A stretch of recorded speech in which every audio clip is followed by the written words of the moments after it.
संपूर्ण ब्रह्मांड में भगवान भोलेनाथ की महिमा का बखान सर्वप्रथम किया जाता है। शिव की सदा ही संकट को मिटाने तथा स्वयं कालचक्र से सामना करने को आतुर रहते हैं।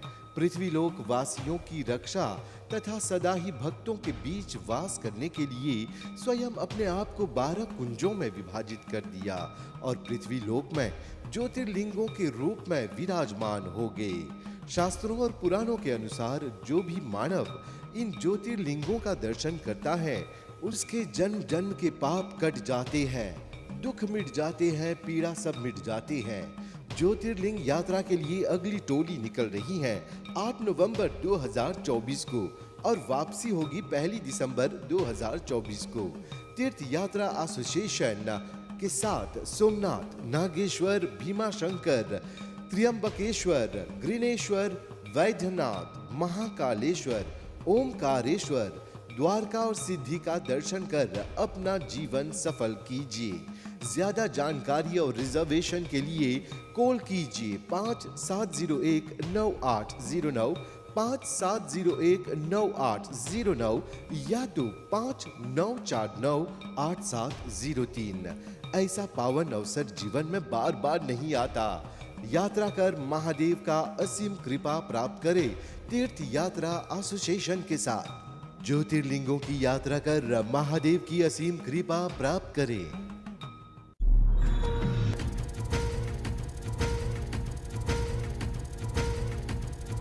देवराज सेव्यमान पावनांग्रि पंकजं व्यालयज्ञ सूत्रमिन्दुशेखरं कृपाकरं नारदादि योगी वृंद वंदितं दिगंबरं काशिकापुरादिनाथ काल भैरवं भजे।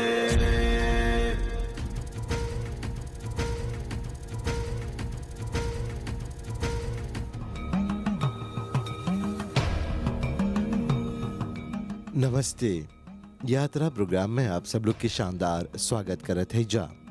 ये कार्यक्रम प्रस्तुत करत है जा तीर्थ यात्रा एसोसिएशन के सहयोग और प्रयोजन से। ये पहला हलाहा की तीर्थ यात्रा एसोसिएशन 8 गो ज्योतिर्लिंग यात्रा के आयोजन कर ले रहल महाराष्ट्र के इलाका में और ओकर संगे संगे सिद्धि साईं बाबा और सत्यनारायण के स्थल पर जहाँ पर वो राज्य कर ले रहलन।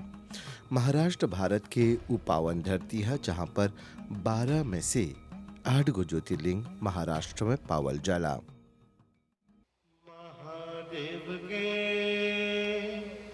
महादेव के चढ़ैबो गंगा के जलवा, महादेव के चढ़ैबो गंगा के जलवा, गंगा के जलवा हो गंगा के जलवा, गंगा के जलवा हो गंगा के जलवा, महादेव के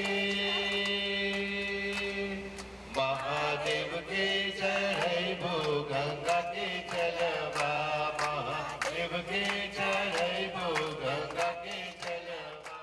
पहल की सीरीज में आप लोग की यात्रा करेली जा एलोरा केव्स के जुन 7 गो अजूबा में से एगो है। पारंपरिक धरोहर के साथ साथ ऐतिहासिक और धार्मिक स्थल अपने आप में भारतीय कारीगिरी के एगो असीम नमूना है। हर एगो पत्थर में देवी देवता के तराशल चित्र, हर एगो धर्मशास्त्र से जुड़ल तोहरा कथा मिली, हर एगो पुराण के कथा मिली।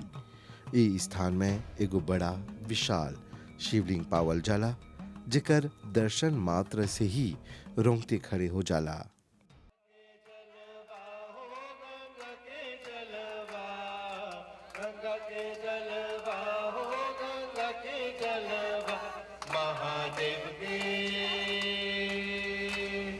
महादेव के चढ़ैबो गंगा के जलवा, महादेव के चढ़ैबो गंगा के जलवा, अपन भोले बाबा के फल फूल चढ़ैबो, अपन भोले बाबा के पान फूल चढ़ैबो, पान फूल चढ़ैबो बाबा, पान फूल चढ़ैबो, अपन भोले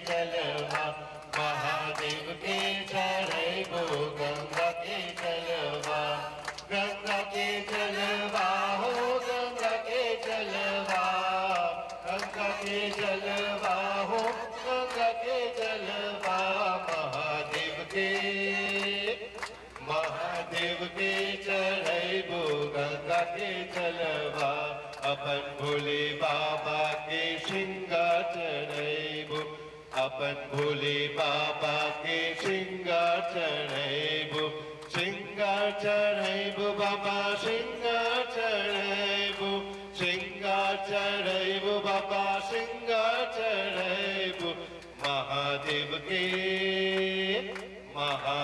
के चढ़ैबो गंगा के जलवा महादेव के चढ़ैबो गंगा के जलवा अपन भोले बाबा के नारियल चढ़ैबो अपन भोले बाबा के नारियल चढ़ैबो नारियल चढ़ैबो बाबा नारियल चढ़ैबो नारियल चढ़ैबो बाबा नारियल चढ़ैबो अपन भोले बाबा के पान फूल चढ़ैबो अपन भोले बाबा के बिलपत्र चढ़ैबो बिलपत्र चढ़ैबो बाबा बिलपत्र चढ़ैबो बिलपत्र चढ़ैबो बाबा बिलपत्र चढ़ैबो अपन महादेव के चढ़ैबो गंगा के जलवा महादेव के चढ़ैबो गंगा के जलवा महादेव के चढ़ैबो गंगा के जलवा।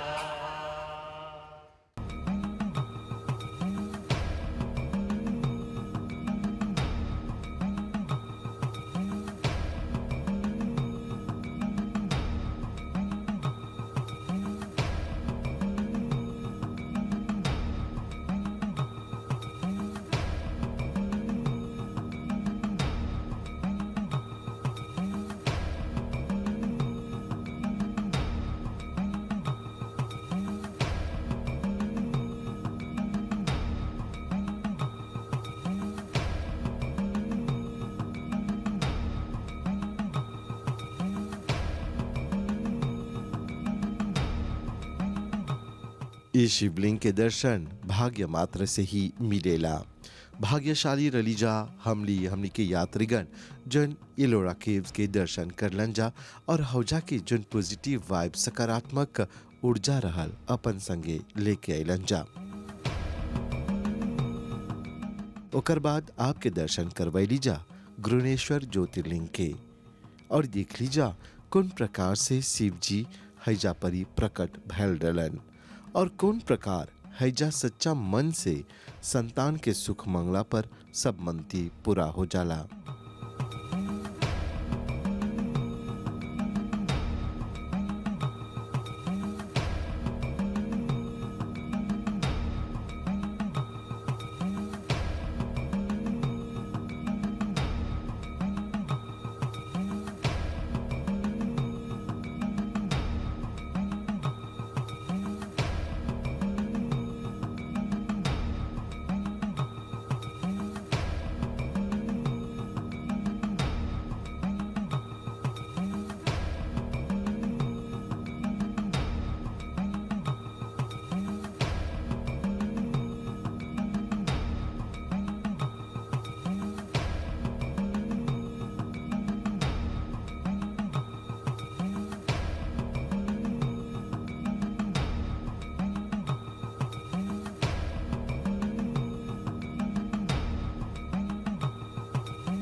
कितने मना लोग जिकर संतान ना रहल हैजा परी मनती करलन जा और उ लोग के बंजर गोद हरा भरा भैल और उ लोग अपन तिमायाज भी हैजा परी देले हवन जा।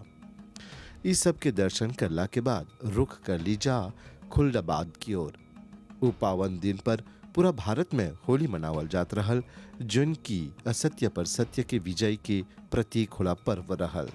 ई रंगारंग पर्व भारत में बड़ी जोश उल्लास के साथ मनावल जाला। पूरा टीम के साथ हमने भी ई दिन के शुरुआत रंग के साथ कर ली जा और परमात्मा के गुणगान से कर ली जा। नमस्ते हमारे यात्रियों, सभी को नमस्ते। फाल्गुन महीने में सबसे बड़ा पर्व होता है होली का पर्व। होली का पर्व मना जाता है जो बुराई की जीत ना होने के कारण सच्चाई की जीत की खुशी में हम होली मनाते हैं। हिरण्यकश्यपु चाहे कितना भी बड़ा था, लेकिन सबसे बड़ा भक्त नारायण का प्रहलाद था।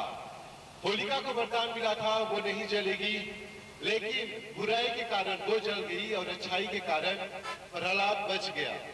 इसी खुशी में आज मॉरिशस के लोग यहाँ पर होली मना रहे हैं, हमारे पूर्वजों की पावन भूमि पर। आज हमें जो कुछ भी मिला है, धर्म, संस्कृति, सभ्यता, वो हमारे पूर्वजों की देन है। तो आज खुशी की बात है कि हमारे पूर्वजों की जमीन पर जो है हम होली मनाने जा रहे हैं।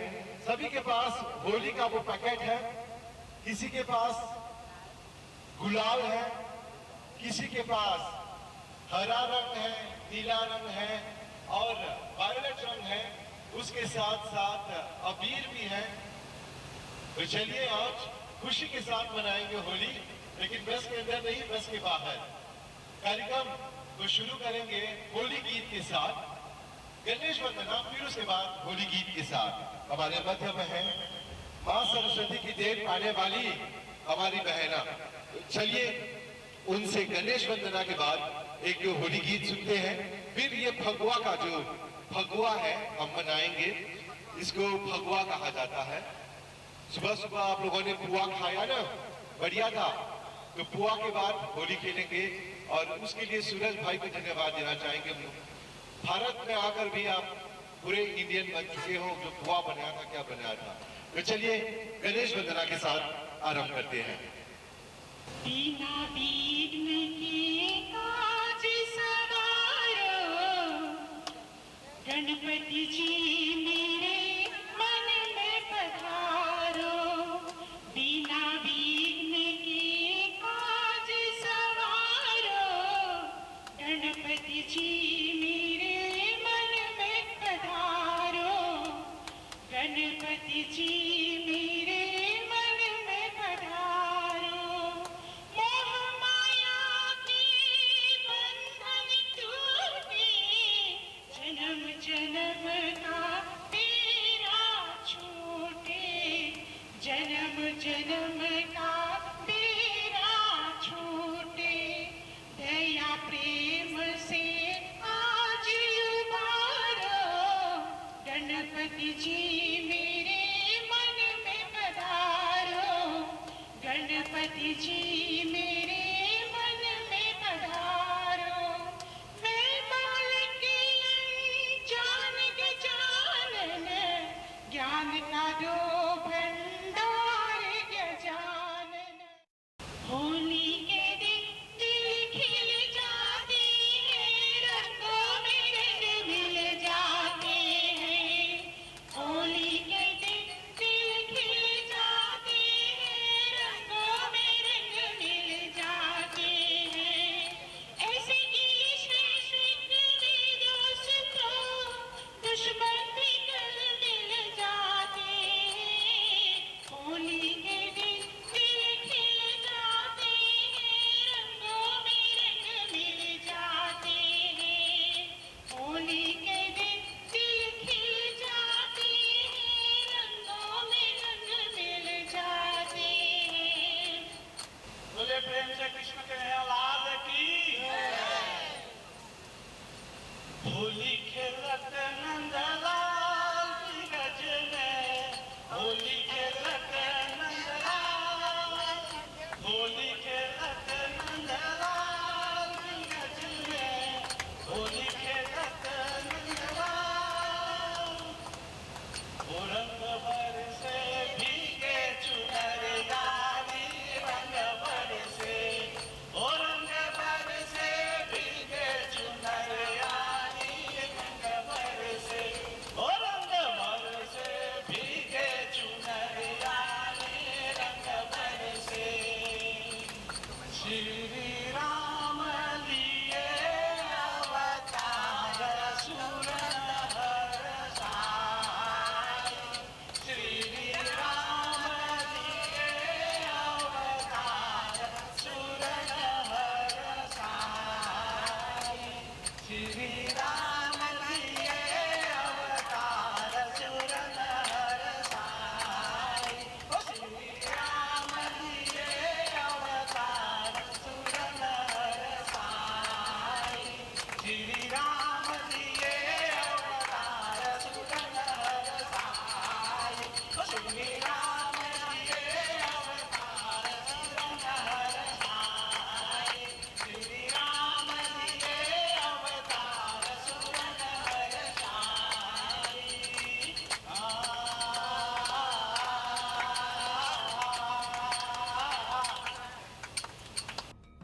लंबा सफर के बाद एक साथ यात्री लोग के संगे भद्र मारुति मंदिर के प्रांगण में होलिका दहन मनैली जा।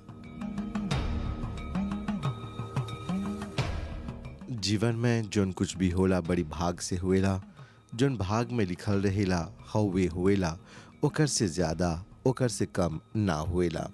कब्बो हमनी ने सोचले रली जा कि अपन देश छोड़ के भारत में जाके होलिका दहन मनावब जा, हौ जाके संस्कृति हौ जाके परंपरा सीखे के मौका मिलल। जोन प्रकार से होलिका दहन हमनी मनाएला जा वो लोग भी मनावेलन जा, पर विभिन्न रूप से मनावेलन जा, भव्य रूप से मनावल जालन जा। और हैजा परी होलिका के भी जरावल गल और जितना भी लोग रलन जा अपन सर पर नारियल पासे करके ओंच के उ नारियल के जरेलन सा, जबकि हमली लगे पियरका सरसों ओंच के फेंकीला जा।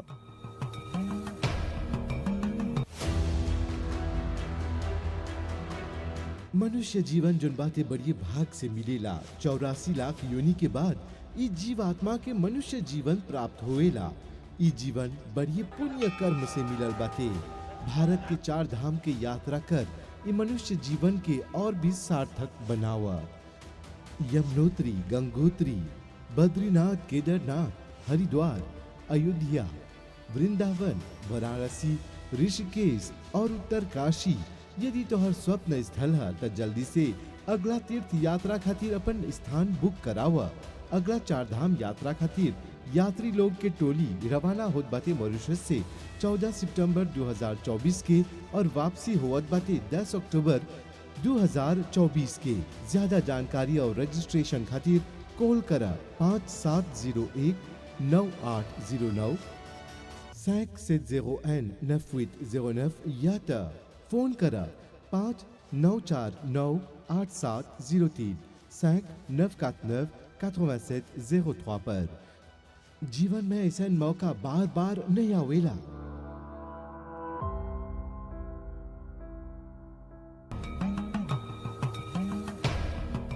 भद्र मारुति मंदिर हनुमान जी के मंदिर है, जोन खुलदाबाद महाराष्ट्र के मध्य में पावल जाला। हैजा रात दिन भक्त लोग के भीड़ लगल रहेला। एलोरा केव से ई मंदिर 4 किलोमीटर की दूरी पर पावल जाला।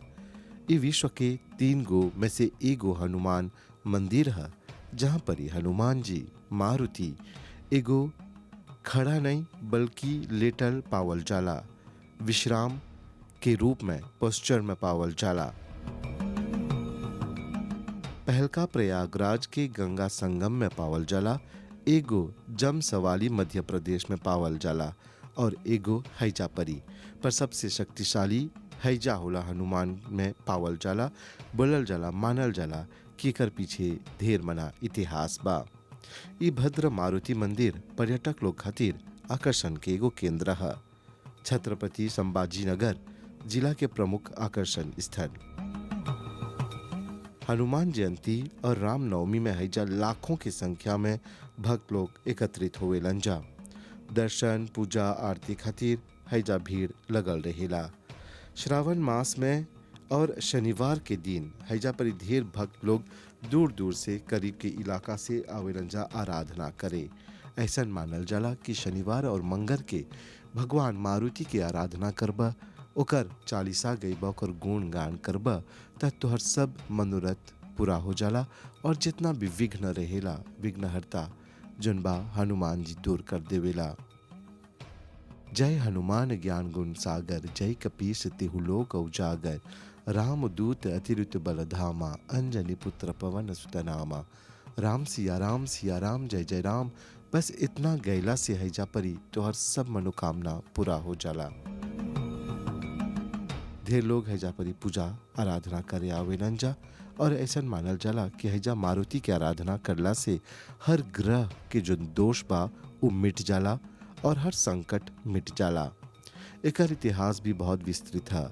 ऐसा मानल जाला कि मुगल राज्य के तहत ई मंदिर के तोड़ देवल गल रहल।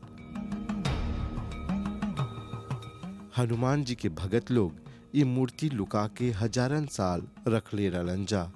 फिर बाद में बहुत संघर्ष के बाद संगमरमर के ई मंदिर के निर्माण करल गल और ये मूर्ति के स्थापना हैजा परी करल गल। ऐसन भी बोलल जाला कि राजा भद्ररथी हैजा बैठ के राम भजन गावत रहल और उनकर राम भजन सुन के हनुमान जी खुद हैजा परी प्रकट हो रहलन। और जब भद्ररथी आंख खोलन तो देखलन कि हनुमान जी हैजा परी दर्शन दिले हवन, ई पोस्चर में रहलन, यानी कि सुतला स्थान पर रहलन। तब ई प्रकार से भद्ररथी उनकन से मांग करलन कि हनुमान जी तू हैजे परी रह के भक्त लोग के आप संहार कर, लोग के दुख के निवारण कर। तब से हनुमान जी के हैजे परी स्थापना करल गल। भैया जी आपका नाम क्या है? मेरा नाम सुनील खंडेलवाल है। हमें इस मंदिर के बारे में ज़्यादा बताएं। हाँ, यहाँ पर पहले भद्रावती नगरी थी। भद्रावती नगरी में भद्रसेन नाम के राजा रहते थे और वो रोज रात में राम जी के बड़े सुंदर ढंग से भजन कीर्तन करते थे। तो एक बार हनुमान जी महाराज उत्तर से दक्षिण की तरफ जा रहे थे रामेश्वर के लिए, तो ये हनुमान जी महाराज ने भद्रसेन राजा का रात के समय भजन कीर्तन सुना और नीचे उतरे। राजा जी आप तो हमारे राम के भक्त हो, बोले बड़े सुंदर ढंग से भजन कीर्तन करते, बोले मैं आपकी क्या सेवा कर सकता हूँ। बोले तो भद्रसेन राजा बोले मैं तो इस इलाके का कल्याण के राजा हूँ, मेरे पास सब कुछ है ऑलरेडी, खाली एक आपकी प्रतिमा मेरे पास नहीं है। फिर ये हनुमान जी महाराज भद्रसेन राजा के पास सो के भजन कीर्तन सुन के आगे चले गए, इसलिए इनका नाम भद्रामूर्ति रखा हुआ है। भद्र का अर्थ होता है कल्याण, कल्याण करने वाले हनुमान जी महाराज है ये। 5 शनिवार 11 शनिवार करने से भक्तों की मनोकामना पूर्ण होती है। जो कहानी मैंने आपको बताया वो हजारों वर्ष पुरानी कहानी है। वैसे ये हनुमान जी महाराज जंगल में लेटे हुए, उसके बाद में मिट्टी का मंदिर बना और बाद में ये सब 30-35 सालों का ही डेवलपमेंट है। जय श्री राम। ई मंदिर में हर शनिवार के भव्य रूप से शनिदेव के भी आराधना करल जाला। मानल जाला कि जितना भी शनि संबंधित ग्रह के परेशानी रहेला हैजा परी तेल दल्ला से उ सब दुख कट जाला। तो भाई बहन लोग, ई रहल आज रात के हमनी के तीर्थ यात्रा कार्यक्रम। उम्मीद करत है जा कि आज के कार्यक्रम आप लोग के पसंद आल हुई। 8 गो ज्योतिर्लिंग के दर्शन करे निकले रही जा, लेकिन का पता हमनी के रास्ता में इतना मना देवी देवता और इतना ऐतिहासिक जगह मिली देखे के। आज हमने देख लीजा कि कौन प्रकार से हैजा के जो मारुति मंदिर बा प्रसिद्ध है और ई मंदिर जो है कौन संघर्ष से खड़ा करल गल हते। भद्र मारुति मंदिर में कबू भी मौका मिली तोहरा तो जरूर जाकर ओकर दर्शन करिया और जितना भी दुख बा उनकर सामने रख करइया। मानल जाला कि ई लेटल मूर्ति के सामने जो न हनुमान जी के है, एकर सामने आंसू बहेला से तोहर सब दुख के निवारण हो जाला। तब प्रेम से एक साथ बोली जा मारुति नंदन के जय जयकार करी जा और बोली जा जय हनुमान। आज के यात्रा कार्यक्रम के समय पूरा होत बाते। आप लोग के साथ रहल एकर खातिर बहुत बहुत धन्यवाद पूरी टीम के तरफ से। आवत सप्ताह मिलब जाए ही चैनल पर यही बखत यही प्रोग्राम के साथ। तब तक खातिर हर हर महादेव।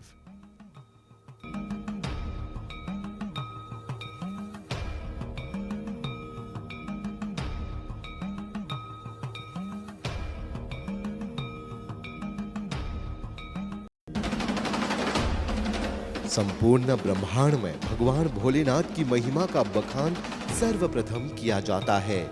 शिव की सदा ही संकट को मिटाने तथा स्वयं कालचक्र से सामना करने को आतुर रहते हैं।